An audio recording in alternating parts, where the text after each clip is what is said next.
Buenas para todos, espero que estén muy bien. En esta clase de hoy vamos a hablar un poquito de preanalítica, de la definición, de todos los pasos que hay que hacer en la etapa preanalítica, todas las acciones que corresponden a esta etapa.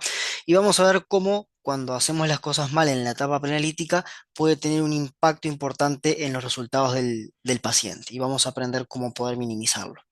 Entonces, esta es la bibliografía que ustedes tienen normalmente en el curso, la bibliografía que utilicé para hacer esta clase. Así que bueno, una de las cosas que tenemos que saber es que si hablamos de preanalítica vamos a tener que definirla. Cuando uno va a las diferentes normativas y demás, la preanalítica son procesos, es decir, un conjunto de acciones que están una previa a la otra, por eso dice en orden cronológico, y que termina con un fin. ¿Cuáles son esos procesos en el orden cronológico? Bueno, es la solicitud del médico, que coloca en la boleta qué estudio específicamente quiere. Nosotros cuando el paciente llega a la sala de extracción tenemos que prepararlo, o incluso antes tenemos que hacer la preparación del paciente. Ahora vamos a ver en qué consiste. Tenemos que, una vez tomada la muestra, tenemos que identificarla.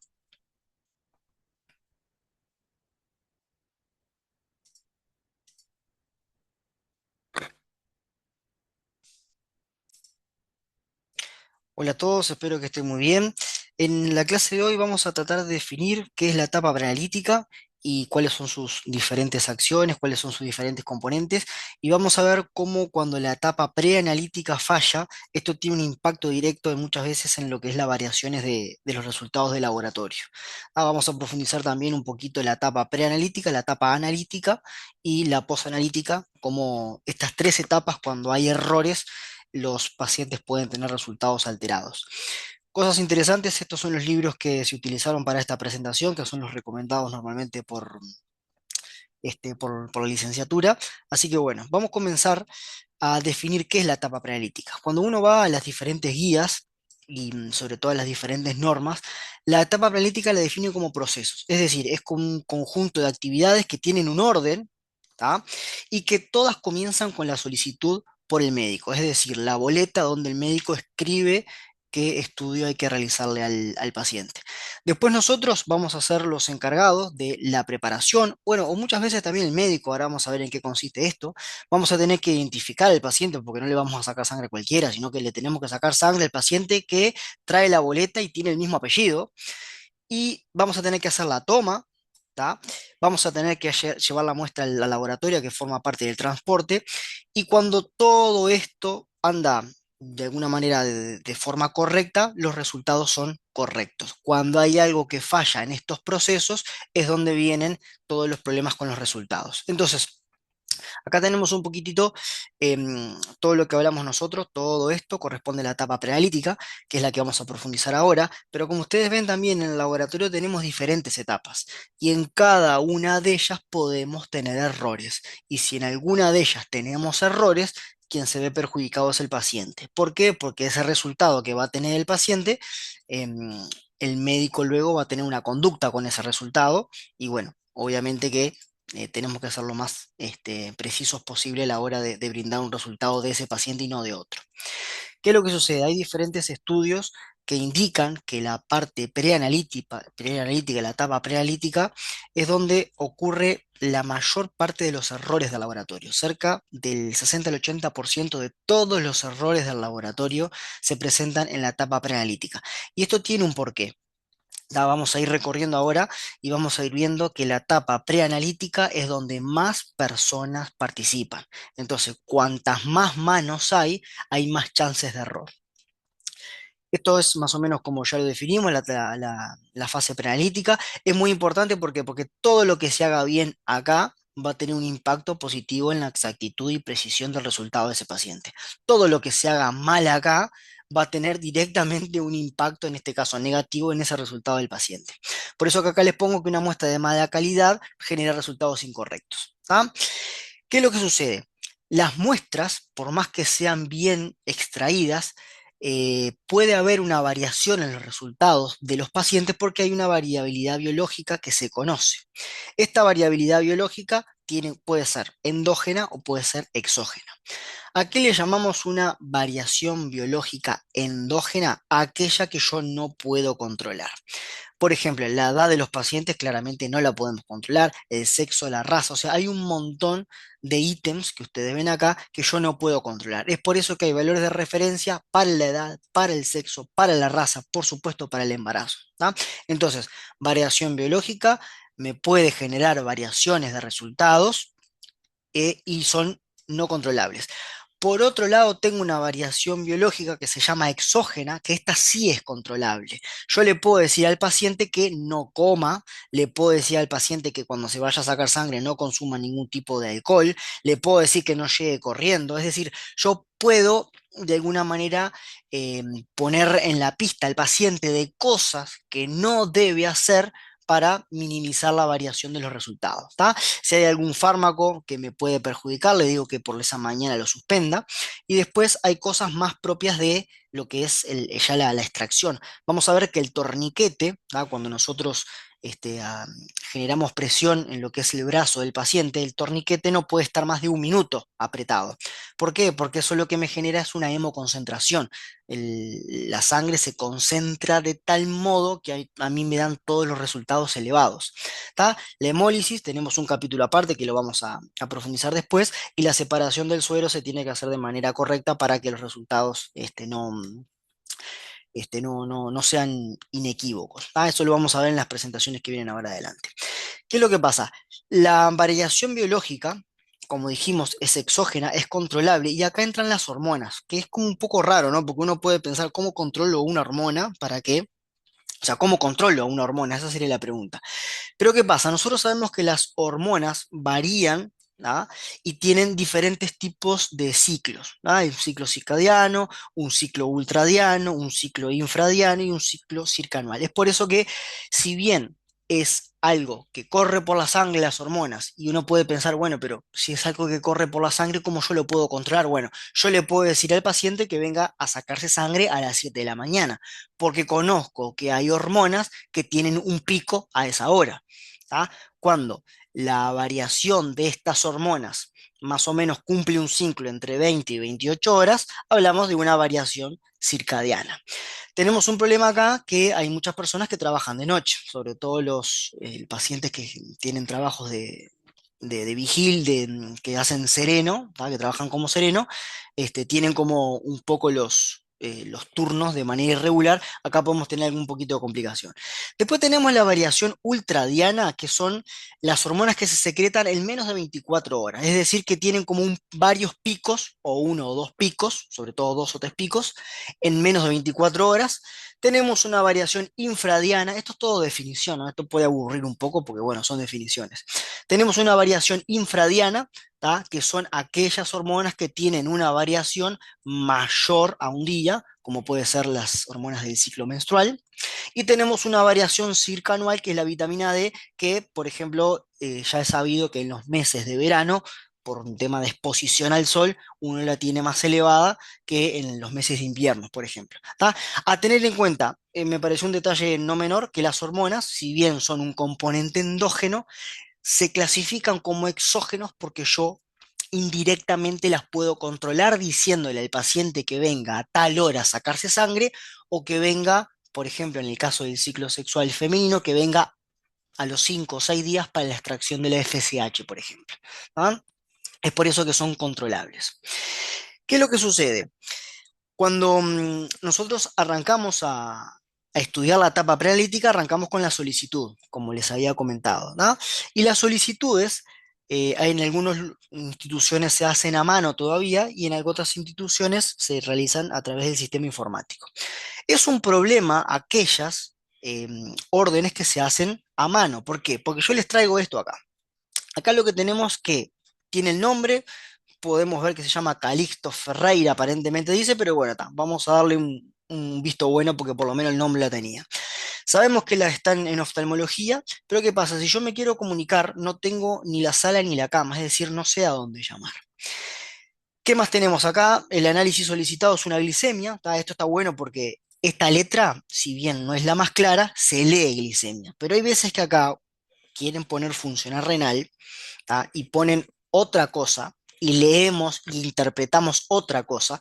Y esto es un error, porque capaz que el médico pidió glicemia y yo le saqué una urea y una crea. ¿Tá? Entonces, la etapa preanalítica en el tema de la solicitud tiene que ser por el médico una solicitud que sea legible, que yo la pueda leer, que yo la pueda entender. ¿Tá? ¿Qué más tenemos acá? Bueno, si yo quiero hablar con el médico que hizo esto, yo no sé si esto es el número de caja profesional o acá dice Inés. Entonces, estas son cosas que nos enfrentamos diariamente. ¿Tá?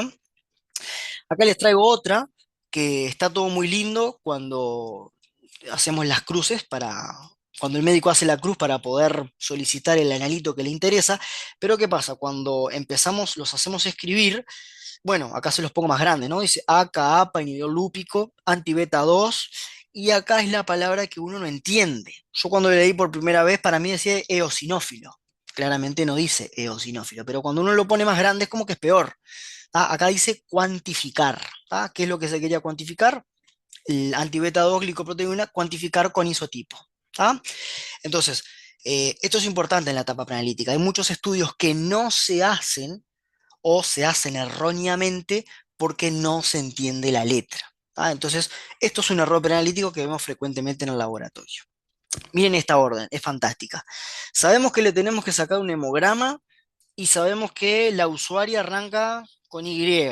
Después no tenemos más datos, no sabemos ni la cédula, no tenemos ningún dato clínico, no sabemos nada. Es como que le tenemos que hacer un hemograma a un fantasma, no tenemos mucha idea. Estas cosas pasan. Y lamentablemente se pierde mucho tiempo por parte del usuario, porque esta paciente, que se llamaba Yolanda, tuvo que ir nuevamente a pedir hora con el médico para que le hiciera una nueva orden para poder hacer la extracción de sangre. ¿Tá? Así que bueno, estas cosas hacen que los resultados se demoren. Miren acá, tenemos un apellido, ¿tá? Pero lo más interesante es que donde va la firma y el sello, ponen estudios. Acá dice examen de orina y hormonas tiroideas. Pero muchas veces al golpe de ojo, esto perfectamente puede pasar por un, por una firma. De hecho, acá abajo, donde yo medio que difuminé, estaba el sello del médico. Y normalmente firman arriba del sello. Esto muchas veces lo que sucede es que no se extrae sangre para esto. Estaba justo el examen de orina, a esta paciente le había traído, pero puede ser que no veamos la solicitud de hormonas tiroideas y ese paciente no tenga los resultados prontos cuando va a retirar los resultados. Y esto también es un error preanalítico. Todo por utilizar mal el cuerpo de la orden. Si acá dice firma y sello, va la firma y el sello. Bueno, y dato clínico, claramente no sabemos si era un control, un preoperatorio, en fin, nada, dato clínico no tenemos. Miren acá, interesante. Tenemos, esto es el mismo paciente. Acá tenemos, les pongo el número de registro, los tres números finales. Pero ¿qué pasa? En uno me aparece Aníbal Montaña y en otro me aparece Aníbal Noya. Es Aníbal Montaña Noya, Aníbal Noya Montaña, no tenemos mucha idea. Acá tenemos que rastrear al paciente. Acá por lo menos tenemos piso, sale y cama. Sería como mucho más fácil este, poder encontrarlo. Pero bueno, estas son las cosas a las cuales nos enfrentamos día a día y tenemos que estar atentos. Miren esto, muy curioso. Viene una paciente a sacarse sangre para hacerse un tiempo de protrombina. ¿Tá? Lo curioso es que la orden dice una cosa y la paciente es otra. ¿Tá? Tengo enfrente una paciente que se llama Carmen Cecilia Rodríguez Rodríguez y la solicitud médica dice de León.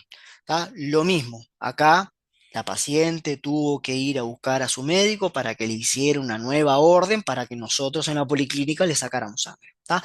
Todo esto lo que hace es retrasar los estudios de laboratorio y retrasar y andar jugando con el tiempo de la gente. ¿Tá? Hay que estar muy atento para estas cuestiones. Bien, dato clínico, bueno, imaginemos que una paciente que estaba anticoagulada con warfarina y bueno, sería un control. El tema es si yo me quiero comunicar con el médico, esta parece la firma de Superman, no sé a quién preguntarle. Si yo quiero hacerle, le quiero facilitar algo a la paciente en cuestión, ¿con qué médico hablo? ¿Está en el hospital? ¿No está en el hospital? ¿Cómo se llama? Bueno, lo bueno de todo esto que tienen las órdenes que se hacen a través del sistema informático es que estas cuestiones de ilegibilidad no nos pasan. ¿Tá? Estos son otro error penalítico. Miren acá, tenemos un usuario que, bueno, los dejo a ustedes no sé si es Estela Mabel, no sé qué dice acá. Machado tiene pinta que dice acá. Pero lo interesante es que acá es el estudio que yo le tengo que hacer. Y realmente, acá sé que van a mandar orina. Pero bueno, ¿qué dice acá? Bueno, acá dice que hay que hacerle un índice proteinuria creatininuria. ¿Tá? Uno después, con bastante tiempo en laboratorio, es como que hace un poco el ojo y más o menos, si me mandan una orina y veo una barra y veo algo que dice PROTS, bueno, uno puede inferir que es el índice proteinuria creatininuria. Pero bueno, no deja de ser una letra espantosa, ¿verdad? Que nada, ya les digo, ojalá en algún momento vengan para siempre las órdenes, las solicitudes informáticas y nos dejemos de esto, porque la verdad que es engorroso para todos. Miren acá, qué curioso. Esta es una paciente que tuvimos en el hospital que no tenía registro. ¿Tá? Se ingresó de manera manual y yo los invito a que ustedes lean acá, a ver si ustedes leen Emma Rodríguez o Eric Rodríguez. Muchos de ustedes dirán Eric y van a decir que no hay no hay nada que le llame la atención. Muchos de ustedes dirán que acá dice Emma y que no hay lugar a discusión. Bueno, ¿qué es lo que pasó? Cuando nosotros quien le ingresó al laboratorio, le ingresó como Emma Rodríguez. Al rato vinieron a buscar resultados de Eric Rodríguez y claramente no había ningún Eric Rodríguez en el laboratorio. ¿Tá? ¿Por qué? Porque nunca pusieron número de registro, porque quien lo ingresó para ir facilitando y adelantando los estudios lo entró como Emma Rodríguez. La cuestión es que, bueno, después Emma en realidad era Eric Rodríguez. Bueno, discusiones para acá, discusiones para allá, se terminó solucionando, pero lo que yo veo, o sea, lo que les quiero mostrar es a todos, lo que les quiero mostrar es situaciones que vivimos diariamente en el laboratorio con el tema de la ilegibilidad de las órdenes. Acá se los dejo un poquito más grande para, nada, para que vean. Bien, esto con respecto a la solicitud, ¿tá? Vieron que una solicitud mal hecha puede retrasar los estudios de laboratorio o hacer que yo haga una glicemia cuando en realidad quizás el médico pidió una función renal. Todo porque estaba mal escrito. ¿Qué es lo que pasa? Una vez que se hace la solicitud por el médico, el paciente debe ser preparado. ¿Qué significa que yo debo preparar al paciente? Yo tengo que darle indicaciones específicas al paciente, que muchas veces lo hace el médico cuando está haciéndole la orden médica, o muchas veces lo hacemos nosotros en el laboratorio. ¿Qué significa esto? Nosotros le tenemos que decir al paciente, señor, señora, usted tiene que venir en ayuno, con un ayuno de 8 horas. Pasa mucho, por ejemplo, cuando hay que darle las instrucciones para una orina de 24 horas. ¿Tá? Le tenemos que decir qué es lo que debe hacer antes, durante y después. O sea, tenemos que especificárselo todo con un lenguaje común. ¿Tá? Los pacientes no estudian. Lo que estudiamos somos nosotros y lo que manejamos el lenguaje médico somos nosotros. Los pacientes tenemos que ser lo más cordial posible y un lenguaje común. ¿Qué es lo que pasa? En muchos lugares hay la posibilidad, o sea, se imprimen las indicaciones y además de que yo se lo voy diciendo de forma oral, se las doy por escrito. Y después también se utiliza mucho el que el paciente le repita lo que yo le dije. Señor, ¿usted entendió cómo tiene que hacer lo que le acabo de explicar? Sí, sí, sí, entendió. Bueno, ¿se anima a contármelo? Y ahí tenemos el que verdaderamente entendió y el que no entendió nada. Entonces, bueno, son como maneras de ir chequeando para bueno, para que el paciente cuando llegue con la orina recogida de la manera correcta y llegue con la cantidad de horas de ayuno de la manera correcta y a la hora que tiene que llegar. ¿Tá? Bien, ¿y qué se entiende por ayuno? Esto es fantástico. Acá tengo una anécdota para contarles. Una vez llegó un paciente a las 8 de la mañana, le preguntábamos si estaba en ayuno y el paciente dice, sí, sí, yo no desayuné, solamente adelanté el almuerzo. Entonces, claro, todos nos miramos y dijimos, pero ¿qué onda? ¿Comió ahora entonces? Y sí, efectivamente, él había adelantado su almuerzo, él había comido una milanesa a las 7 de la mañana porque le dijeron que no desayunara, que el ayuno era no desayunar. Entonces, no veo errores en su lógica, el paciente no desayunó, su desayuno diario, y adelantó el almuerzo.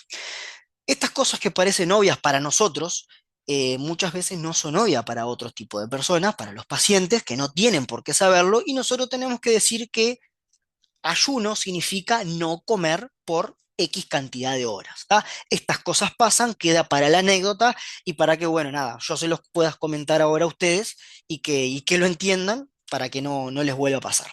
Entonces, la preparación, insisto con esto, brindar indicaciones específicas.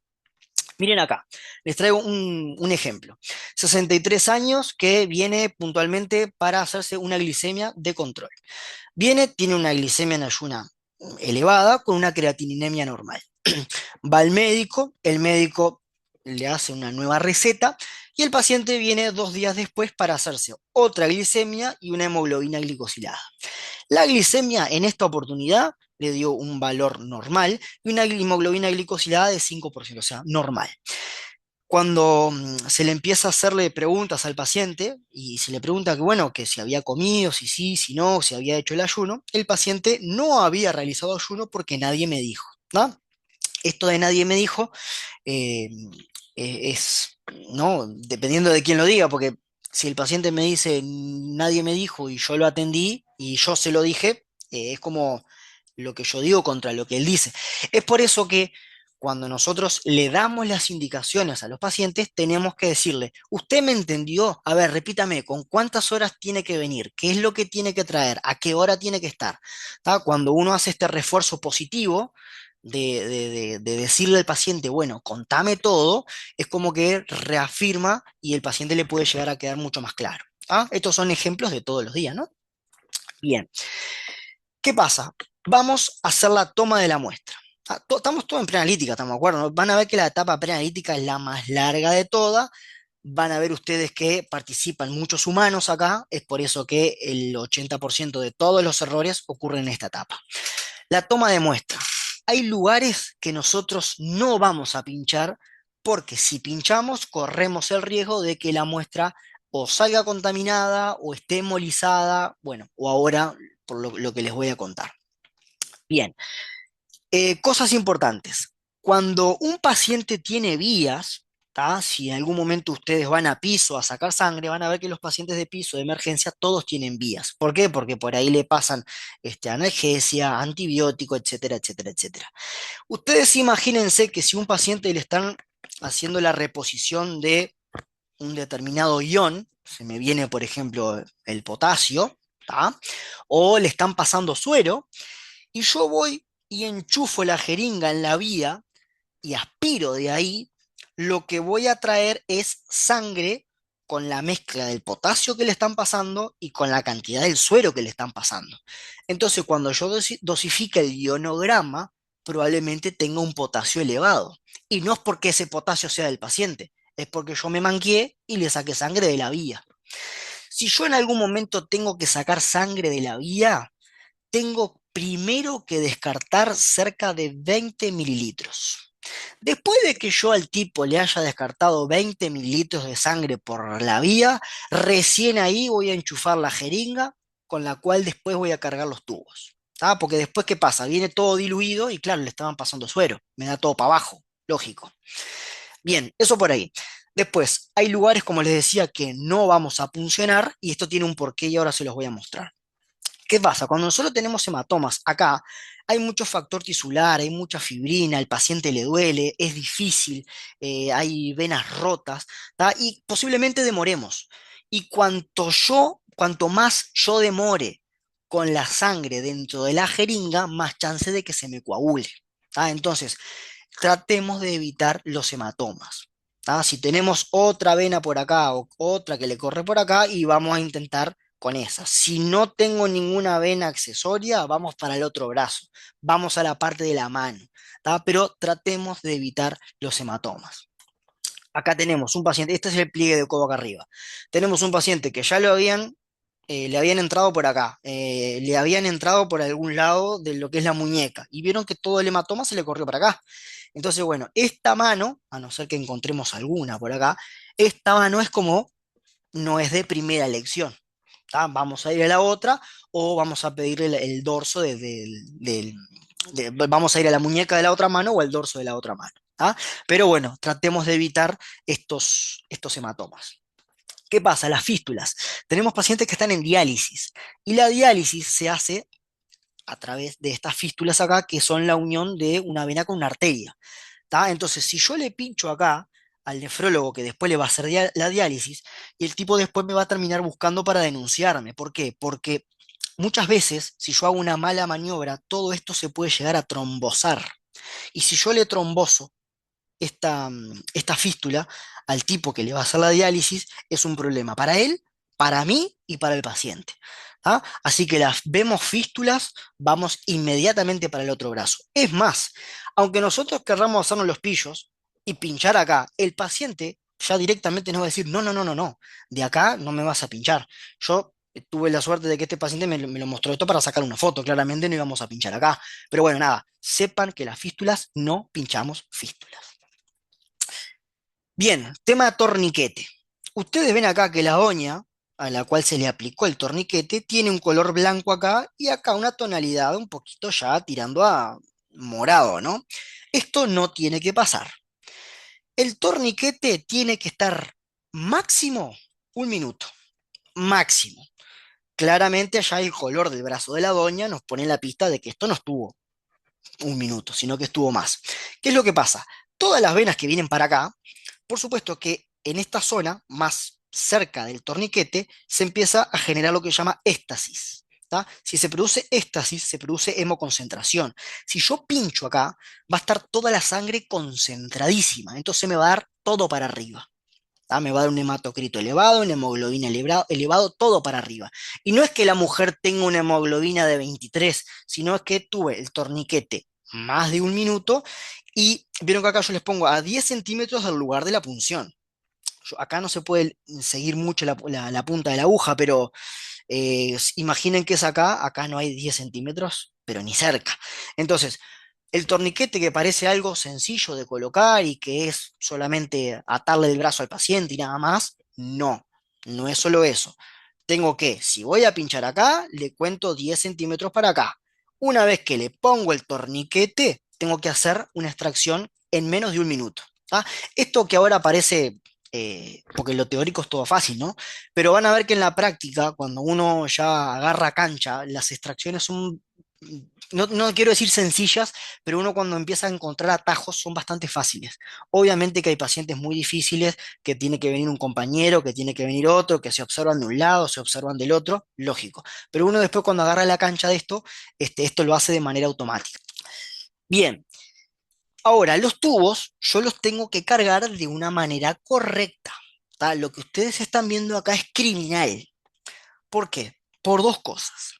Primero que nada, este individuo, primero que nada, estos tubos que tienen vacío están diseñados para un sistema que se llama Vacutainer. ¿Tá? Es un sistema cerrado. El sistema que utilizamos convencionalmente, el de aguja y jeringa, se llama un sistema abierto. ¿Qué pasa? La gente está muy creída que como esto tiene vacío, yo puedo pinchar, porque ¿qué pasa? Esto es plástico. La gente está creída que como esto tiene una aguja y esto tiene vacío, tranquilamente puedo hacer esta maniobra que está haciendo este humano. ¿Y qué pasa? Como esto tiene vacío, va a succionar toda la sangre y esto se va a cargar por diferencia de presión. Eso es verdad. Pero acá hay dos problemas. Primero, primero es que esta aguja no está diseñada para pinchar esta goma y mucho menos está diseñada para que la sangre pase por dentro de esta aguja a una gran velocidad, porque el vacío que tiene este tubo aspira, y el problema acá es que se memoriza. ¿Qué es lo que pasa? Yo tengo una aguja muy finita, donde tengo un montón de glóbulos rojos, y acá tengo el tubo, que tiene vacío. ¿Ah? ¿Qué es lo que pasa? Los glóbulos rojos pasan con tanta velocidad que la sangre se me hemoliza. Este sistema de vacío está pensado para otros dispositivos donde la aguja es levemente más ancha, la luz es más grande, entonces los glóbulos rojos pasan con menos velocidad al tener esta distancia, la luz. Al ser la luz más grande, los glóbulos rojos pasan con menos velocidad y la sangre ahí no se memoriza. Pero esto es lo que se llama un sistema cerrado. Este que yo les muestro acá es un sistema abierto. Acá lo correcto que se tiene que hacer es sacar, ¿tá? Lo que es la aguja, tirarla en un dispositivo cortopunzante, destapar, ¿tá? Y cargar. ¿Vieron? Acá obviamente va a quedar una saliencia de la misma jeringa, se tiene que apoyar contra una de las paredes del tubo destapado y cargar. Esto que está haciendo este chico, chica, no sé, tiene dos problemas. La hemólisis es uno, pero hay otro que no es menor. Si el tipo o la tipa le erra el capuchón, que es duro, lo primero que agarra es el dedo. ¿Tá? Entonces se entierra todo esto en el dedo y ya tenemos un accidente laboral. ¿Qué es lo que pasa? Pone en estrés a todo el mundo. ¿Por qué? Porque esto ya implica ir a una institución donde se le hagan una batería de estudios que ya arranque con diferentes tratamientos por un tema de transmisión de HIV, etcétera, etcétera, etcétera. Así que sistema abierto, que es lo que ustedes ven acá con aguja y jeringa, saco la aguja, destapo y cargo. ¿Tá? El sistema cerrado se puede hacer esto que este tipo o tipa está haciendo. ¿Tá? Si cargamos correctamente, nos evitamos la hemólisis y nos evitamos terminar todos con un susto bárbaro por este compañero que, bueno, se enterró la aguja en el dedo. Otra cosa, cuando yo cargo el tubo, una cosa es agitarlo, ¿no? Agitar como cuando uno agita, no sé, un vaso que está preparando un trago, y otra cosa es invertirlo. ¿Tá? La inversión es como mucho más cálida, mucho más amable, si se quiere. ¿Qué es lo que pasa? Acá yo les dejo dos tubos. El tubo seco de obtención de suero se agitó vigorosamente. Imagínense como si estuvieran preparando un trago. Ven acá, todo espuma. ¿Qué es lo que pasa? Cuando yo lo centrifugo está molizado. Y lógico, porque todos los glóbulos rojos se hicieron pelota. Entonces, claro, tengo la hemólisis. Cuando yo el tubo de alguna manera lo homogeneizo para que el anticoagulante se mezcle con la sangre de una manera amable, cálida, 4 o 5 veces, obtengo una muestra de plasma, en este caso, que es utilizable. ¿Tá? Entonces, si ustedes ven acá espuma, ya pueden presuponer que la persona que lo sacó jugó a ser de barman y bueno, nada, se hizo unos tragos con el tubo seco y la consecuencia es que el paciente lo tengo que pinchar de vuelta porque este tubo está molizado. ¿Ah? Bien, otra cosa que es criterio de rechazo en el laboratorio. En el laboratorio, todo lo que entra debe ser identificado. Tengo que tener nombre, apellido, cédula o registro, algo. ¿Tá? Si el tubo viene totalmente sin rotular, que no tenga ninguno de estos datos que yo les pongo acá, ese tubo va a una bandeja de no conforme. No conforme significa que no cumplió con los requisitos mínimos que es tener nombre, apellido y cédula. ¿Tá? Van a venir después a decirnos, no, que yo fui el que le saqué la sangre y por favor que es de difícil punción. Bueno, si es de difícil punción, presta atención. ¿Tá? Si es de difícil punción, presta atención y escribe el nombre correctamente. ¿Tá? Em, nos ha pasado que no es correcto, pero uno muchas veces lo hace porque, bueno, porque hay un paciente del otro lado, porque está multipuncionado y aceptamos estas cosas contra nuestra voluntad, porque quizás viene una orden de arriba o bueno, no sé, mil cosas, y resulta que este tubo que decían que era de María Pérez, no era de María Pérez, era la de al lado. Entonces yo le estoy dando los leucocitos, la hemoglobina, las plaquetas a la de al lado. Entonces la experiencia nos dice que por más que intentemos ser buenos, debemos primero que nada ser profesionales. ¿Tá? Y trabajar con un criterio, porque obviamente si cada cual hace lo que quiere, para eso no existen normas. ¿Tá? Así que tubo sin rotular va a una gradilla de no conformes. Esto del punto de vista teórico. Después la vida le va a mostrar muchas cosas.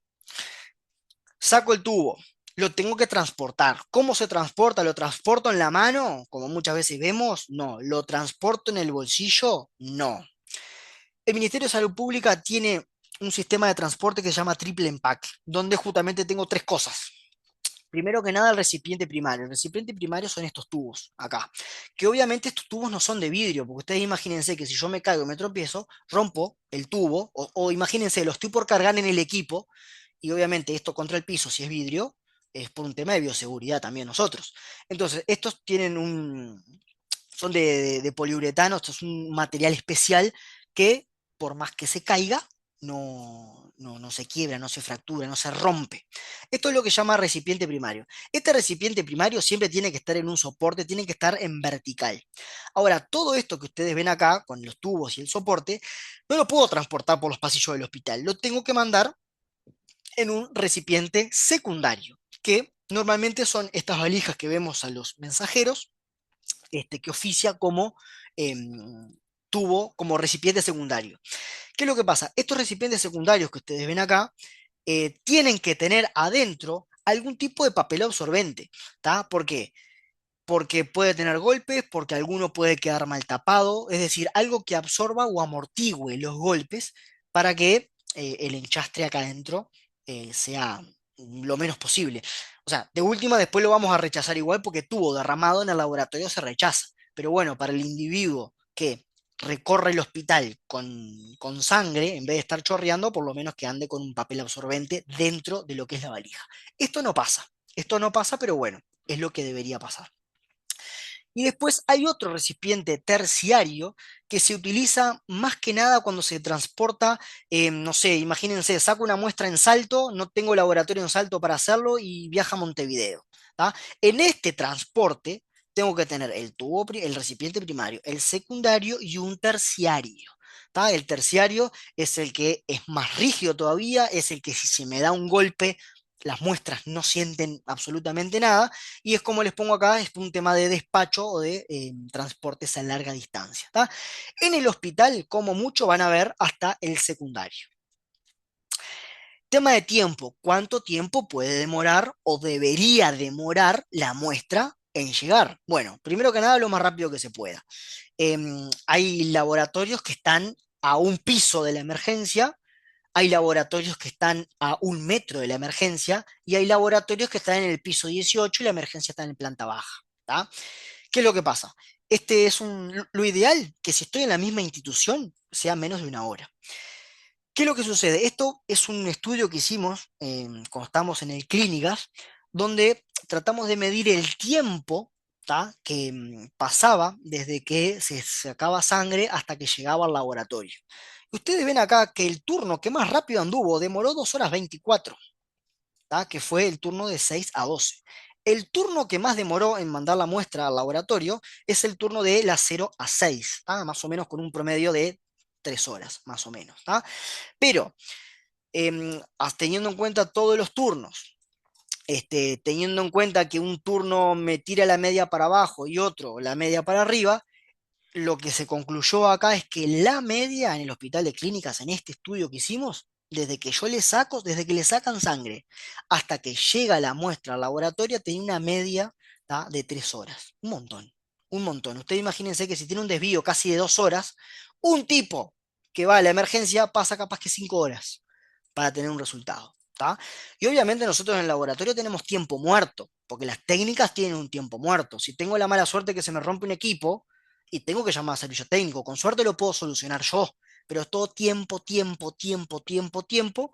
Y es así que tenemos pacientes que llegan de mañana y se van en la mañana del otro día, porque mientras le ven los resultados, lo atienden, lo ingresan, etcétera, etcétera, se pasan horas en la emergencia. ¿Tá?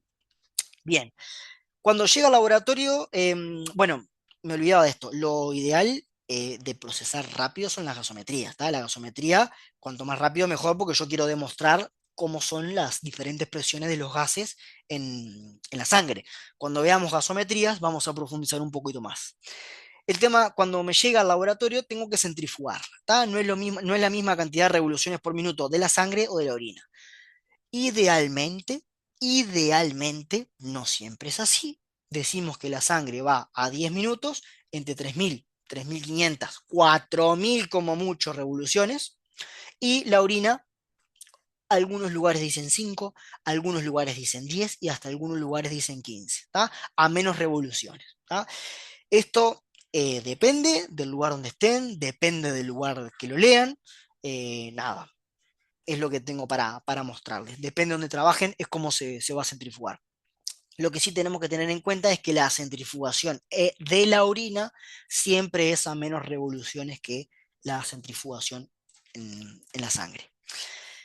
Bien, hablamos de los interferentes que me daba la etapa preanalítica como interferentes, no. Todas las cosas que hacíamos mal en la etapa preanalítica para que las variaciones fueran importantes. Pero ¿qué pasa? Hay interferentes que están propios en la sangre y yo no lo puedo controlar.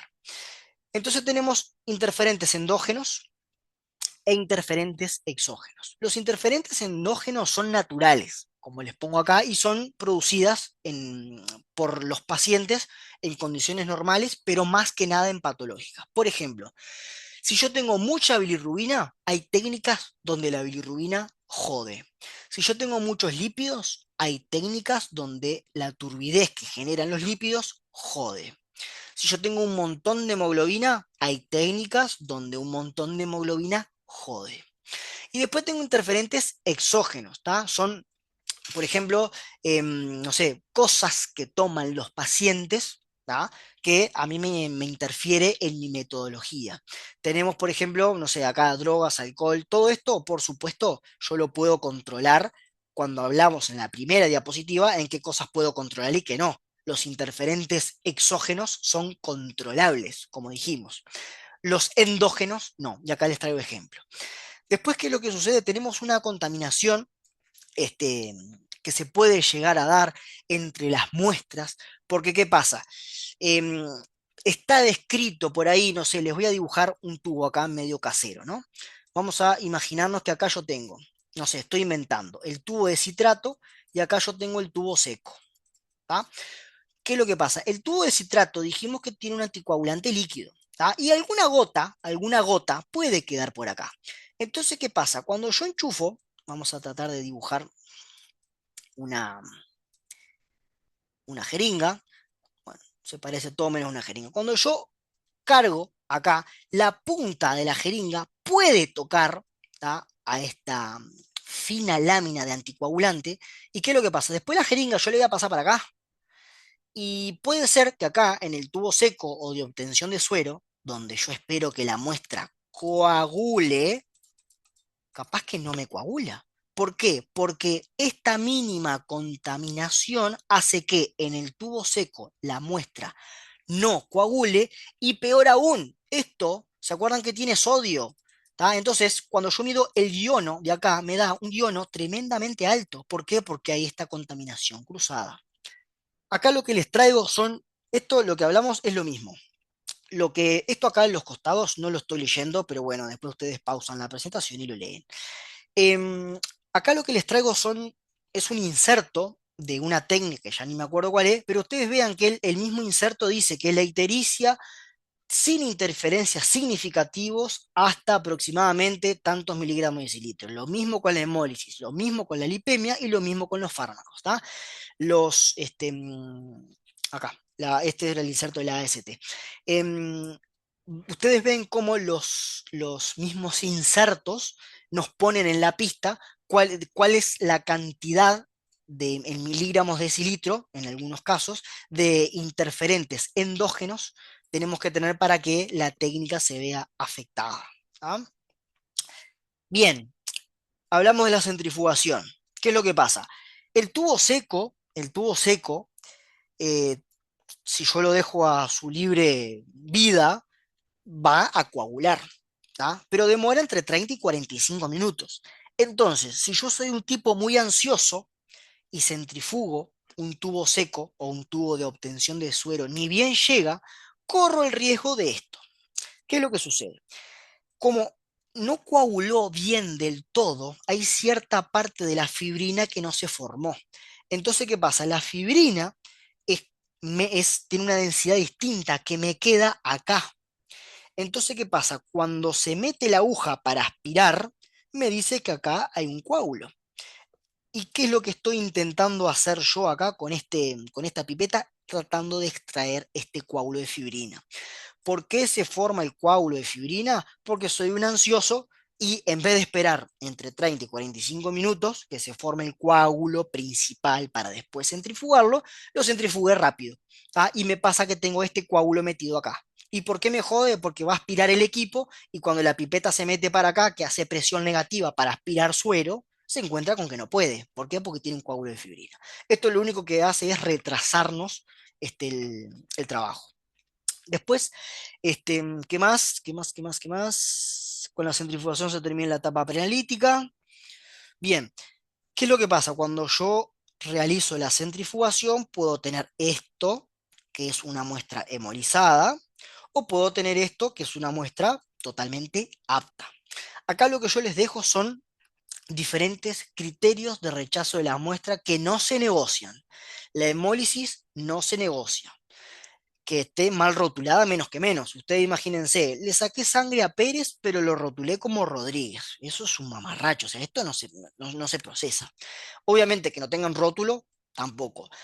Mal enrasada. Acá no tengo un tubo de citrato, pero dijimos que si está mal enrasada, los tiempos me cambian.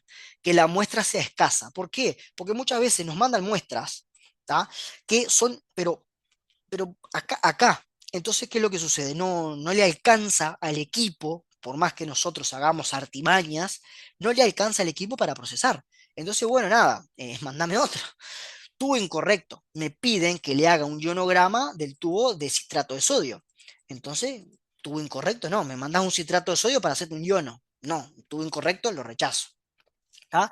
Y obviamente, si me piden que le haga, no sé, una glicemia de un tubo seco que se sacó hace 5 horas, tampoco. ¿Por qué? Porque se excedió en el tiempo de recolección, porque no están dadas las condiciones para que esa muestra sea procesada. ¿Por qué? Porque la glicemia que yo vaya a cuantificar va a estar disminuida. Y no es que el tipo esté con una hipoglicemia, es que todas las células se consumieron todo lo que había a la vuelta. ¿Tá? Bien. Todo esto es con respecto a la etapa preanalítica. Vieron que fuimos hablando una por una estas cuestiones y cómo errores en cada uno de estos procesos me genera una diferencia con los resultados del paciente, el resultado verdadero del paciente con el que verdaderamente obtengo. El que obtengo, ¿tá? Acá está el verdadero versus el que obtengo. El que obtengo está condicionado por todo esto. Pero el que obtengo también está condicionado por esto. Porque si yo tengo un equipo que no lo limpio, que no lo calibro, que no lo controlo, estoy informando cualquier cosa. Entonces, la etapa analítica también es un pilar fundamental a la hora de las variaciones del paciente. ¿Por qué? Bueno, acá en realidad le dejo algunas definiciones, pero me interesa ver esto. ¿Por qué? ¿Qué es lo que sucede? El equipo automatizado normalmente tiene dos pipetas, una que va a pipetear la muestra y otra que va a pipetear el reactivo.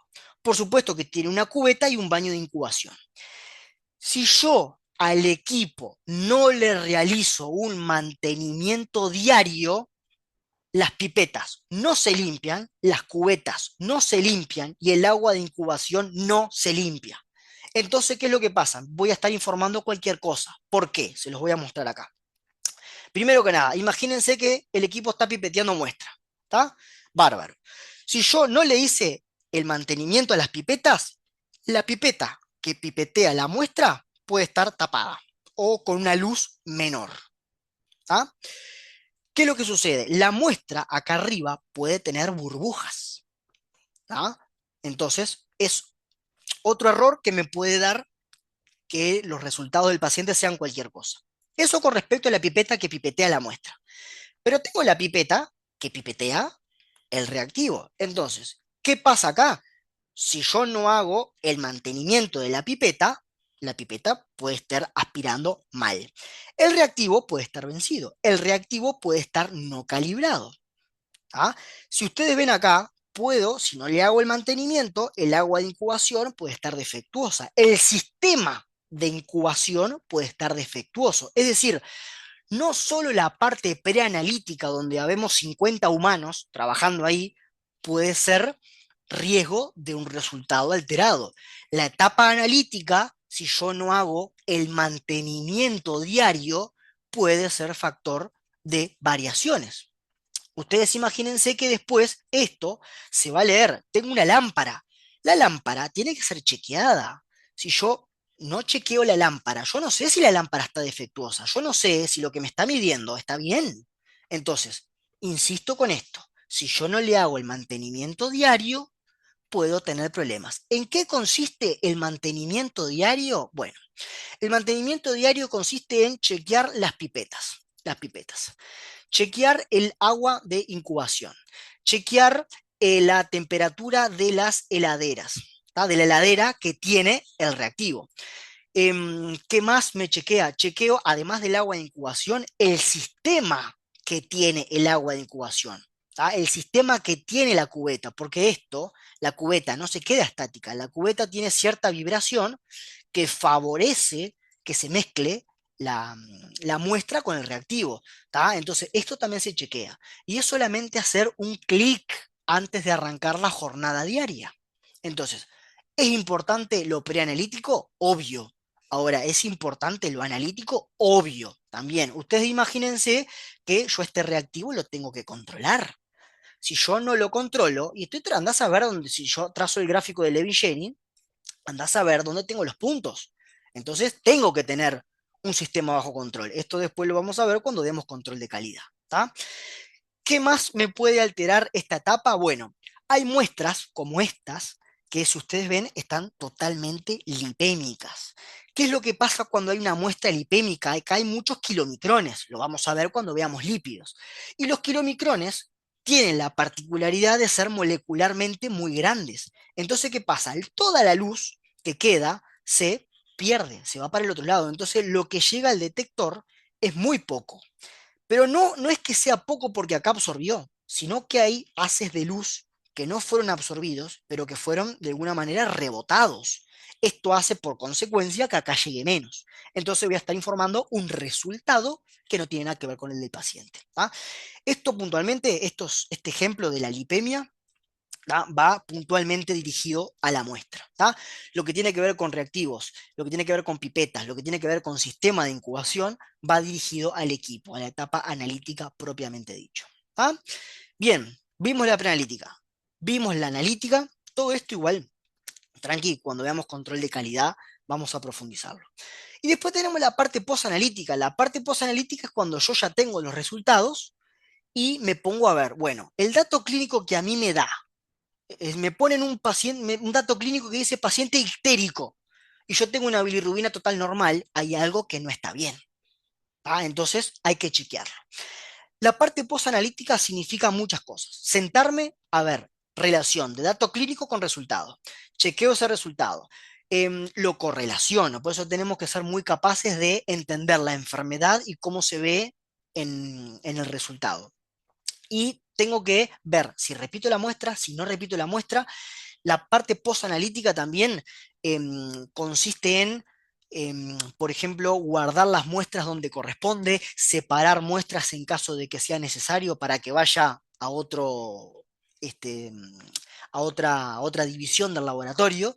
Pero puntualmente esto. Imagínense que a mí estoy validando un resultado de Pepe que me dice hipotiroidismo y tengo una TSH menor a 0,1, cuando en realidad acá está al revés, o sea, no hay correlación con la clínica, o sea, la TSH en un hipotiroidismo tiene que estar elevadísima. Ah, ¿qué pasó acá? Que esta que me dice que es una hipotiroidea y por qué está así. Acá se llama y se pregunta, che, ¿qué pasó? En vez de poner hipo, en vez de poner hiper, ¿pusiste hipo? ¿Te mareaste? ¿Qué pasó? Imagínense, Pepe, diagnóstico, dato clínico, infarto. Ayer tuvo una troponina de 1000 y hoy tiene una troponina que no llega menos al límite de detección. ¿Qué onda? ¿Se curó? ¿Qué pasó? ¿Un error de paciente? ¿Le erraron al paciente? ¿Era el de la cama de al lado? ¿Tá? Todo esto es posanalítico, todo esto es correlación clínica con paraclínica y obviamente impacta muchísimo en las variaciones de los resultados de los pacientes. Imagínense acá, viene Pepe por un control y me da un potasio de 15 y Pepe anda por la vida caminando. ¿Qué onda, Pepe? La muestra está hemolizada, el tubo fue el correcto, ¿tá? Este resultado no puede salir del laboratorio antes de llamar. ¿Qué más? Seguimos con Pepe. Dato clínico, no tengo dato clínico. Y tengo ahí unas transaminasas y una bilirrubina total recontra elevada. ¿Qué onda? ¿Es una hepatitis por tóxicos? ¿Fue un intento de autoeliminación? ¿Es una hepatitis vírica? ¿Es algo autoinmune? ¿Qué onda acá? O sea, porque yo voy a liberar un resultado de un tipo que no lo conozco. Entonces, todas estas cuestiones, cuando uno está haciendo el post analítico, hay que tenerlas en cuenta. ¿Ah? Bien, estos errores, ¿tá? Todos los errores que nosotros tenemos en el laboratorio, por suerte cada vez menos, puede ser un error que al paciente no le genera nada, por eso se llama bajo impacto, de mediano impacto, ¿tá? Donde las consecuencias, bueno, no hay muchas, o puede ser de alto impacto porque tiene unas consecuencias severas. Acá lo que se me ocurrió, por ejemplo, algo de bajo impacto, ¿tá? Lo detecto a tiempo y lo puedo subsanar. Por ejemplo, hay un paciente en la sala de extracción y yo me olvidé de un tubo. ¿Tá? Un tubo no se extrajo. Bueno, está nada. Repito la extracción, el tipo se come dos pinchazos. Bueno, estará de mal humor, sí, pero bueno, está. No le pasó nada. Después, por ejemplo, puedo tener, no sé, se me ocurrió poner una glicemia mayor de 2 gramos litro, que como prueba reflejo hay que agregarle una cetonemia. ¿Tá? Pero ¿qué pasa? Quizás me olvidé. Pero bueno, si es un paciente de policlínica que no tiene ninguna sintomatología de cetoacidosis diabética, no viene ni con ninguna epigastralgia, ni náusea, ni vómitos, ni nada, ¿tá? No le hago la cetonemia, pero tampoco, si se la hubiese hecho, quizás no me daba ni positiva porque clínicamente no tiene síntomas de cetoacidosis diabética, ¿tá? Entonces no hay consecuencias sustanciales. Pero bueno, vieron que acá es un verde, acá es un amarillo, ¿tá? Y acá es un rojo. Por ejemplo, informar una troponina positiva cuando es negativa. ¿Por qué? Porque este tipo capaz que tiene que ir a hemodinamia, capaz que le tiene que meter un stent, se le tienen que meter por una arteria para ver las arterias del corazón y cuando llegan no ven nada. Esto es un problema, esto es rojo, esto es un error de alto impacto. ¿Tá? ¿Puede pasar esto? Y bueno, una vez lo vi que un equipo tuvo una medición elevadísima, elevadísima de troponinas y de una muestra, ¿tá? Que sí tenía un YAM, y después vino una segunda muestra que era normal y por un tema de arrastre esta muestra dio positiva. ¿Qué pasa? Esta muestra, los clínicos, los médicos, volvieron a repetirla y se lavó el sistema de reacción y dio normal. ¿Tá? Entonces, a este tipo le íbamos a informar una troponina positiva cuando en realidad no la tenía. ¿Tá? Esto fue un tema de arrastre del equipo. ¿Tá? Bueno, otro tema para conversar. Tipos de muestra. Entonces, siempre que tengamos anticoagulante, lo que nosotros vamos a obtener a la hora de la centrifugación es plasma. Y el plasma va a llevar el nombre del anticoagulante. Si utilizo el tubo de citrato, el plasma va a ser citratado. Si utilizo el tubo con EDTA, el plasma va a ser plasma con EDTA. Si utilizo el tubo de heptafluoruro, el plasma va a ser heptafluoruro. Si utilizo heparina, el plasma va a ser heparina.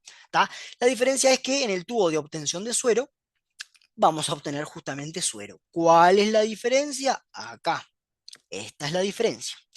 ¿Qué es lo que sucede? El plasma, o sea, todos estos señores, ¿tá? Como no se pudo coagular la sangre porque justamente tienen anticoagulantes, tienen fibrinógeno. Si yo cuantifico el fibrinógeno, acá lo voy a encontrar. Voy a tener un valor de fibrinógeno. ¿Por qué? Porque ustedes se acuerdan que el fibrinógeno pasa a fibrina, ¿tá? Para formar el coágulo. Cuando yo utilizo plasma, es porque obtuve este plasma de un tubo con anticoagulante. Entonces, tengo plasma que contiene fibrinógeno. ¿Cuál es la diferencia del suero? Acá me coagulo todo. Acá el fibrinógeno paso a fibrina y si yo quiero dosificar fibrinógeno me va a dar cero. Cuando lo que yo obtengo no tiene fibrinógeno, digo que es suero. ¿Tá? Entonces, ¿cuál es la diferencia entre suero y plasma? El suero no tiene fibrinógeno. El plasma sí tiene fibrinógeno. ¿Ah? Bueno, chicos, se nos fue un poquito largo, pero bueno, espero que les sea de ayuda. Y nada, nos vemos en la próxima. Saludos para todos.